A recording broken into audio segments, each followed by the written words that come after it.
Hi, I'm Jillian and I'm the mum of two lovely young people who both have a learning disability and autism and some other things going on.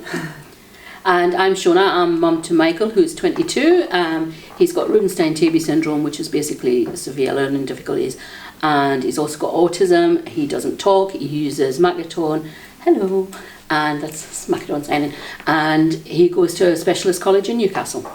And today we're going to talk to you a little bit about PBS. Now, PBS is positive behaviour support, and it is a way of supporting people who might have behaviour that challenges. And we're both parents, and both of our, well, I've seen both Jillian's children and my son have had these challenges in the past. We should say that challenging behaviour is not a label, it's not a diagnosis, it's something that happens, and young people, children and young people can be more vulnerable to those challenges. Absolutely, like for example, Shona's son and my little boy don't use words to communicate at all. So you can imagine if you can't ask for what you want very easily, life's going to feel a lot more frustrating, and you're going to try to find the most effective way to get what you want, which sometimes might look like shouting, it might look like banging on the table, it might even be grabbing somebody, or things can escalate, even so to have young people who are being quite violent or quite aggressive, but it can be a whole range of different behaviours going from maybe just repeating the same thing over and over and over and over and over, to maybe sort of pushing and shoving or throwing things, and sometimes things can get a lot worse and people can end up being quite violent just because they're trying to get their point across. Trying to tell you something. The thing is as well, it's challenging because it could be seen as challenging behaviour that they do, but it's also a challenge to us, and that's kind of the way I look at it. It's a challenge to us to figure out why it's happening in the first place, really, isn't it? Absolutely, and that is the key thing about PBS. What we do, because Shona and I both train, we do workshops for families to find out about PBS, and it's all about thinking, okay, if this young person is behaving in that way, why are they doing it? Because once you work out why, you can think, okay, if it's because they're trying to get something, is it because they've got some sensory issues? Is it because they're in pain? Once you understand why they're using that behaviour, then you can think about how to support them better. And sometimes kids will do things, children and young people will do things purely because they're children or young people. So it's kind of looking at what is a behaviour that we need to tackle, and what is something that child's just being a child.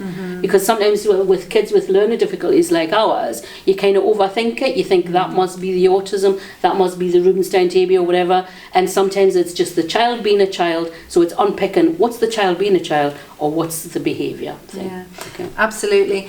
And sometimes the thing that PBS focuses on is that it says it's not just about what you do when your child is upset or angry, it's thinking about the stuff that you do at other times. So what are the things, once you understand the kind of triggers for them that make it more likely that they'll use challenging behaviour, you're sort of a bit of a detective really, trying to say, okay, what are the things that we know help support this person to stay calm and to stay happy? And how can we teach them some new skills? It might be, if, say, for my son, he doesn't use words to communicate. Okay, so if he wants something, I need to teach him a way of asking for something. So it's all about understanding why behaviour happens, teaching new skills so that people aren't going to use behaviour that challenges, and just trying to support people to have a good life really, and for their families to have a good life too. For my son, we use Makaton, and he had to be taught obviously how to do Makaton. I'm a Makaton trainer, so that kind of helps, but he had to be taught how to use Makaton, taught how to use PECS, which is Picture Exchange Communication System, because he doesn't talk. But he's now got lots of ways, and that's eased his frustrations. So a lot of times we don't see the challenging behaviour anymore, and he's 22 and he's quite chilled. But a lot of times it's to get to the child early or at any time really, but to figure out why they're doing it and give them other ways.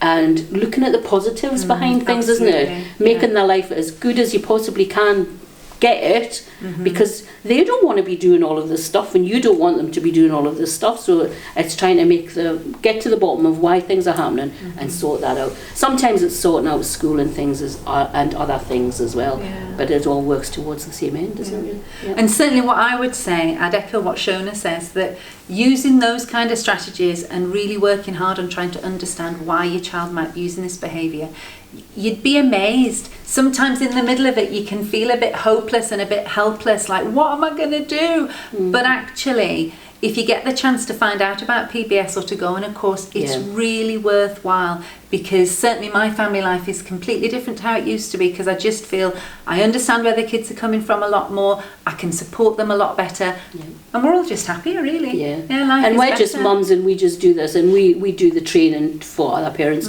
So if you want to come to the courses, it'll probably be us that's doing it, because we get everywhere.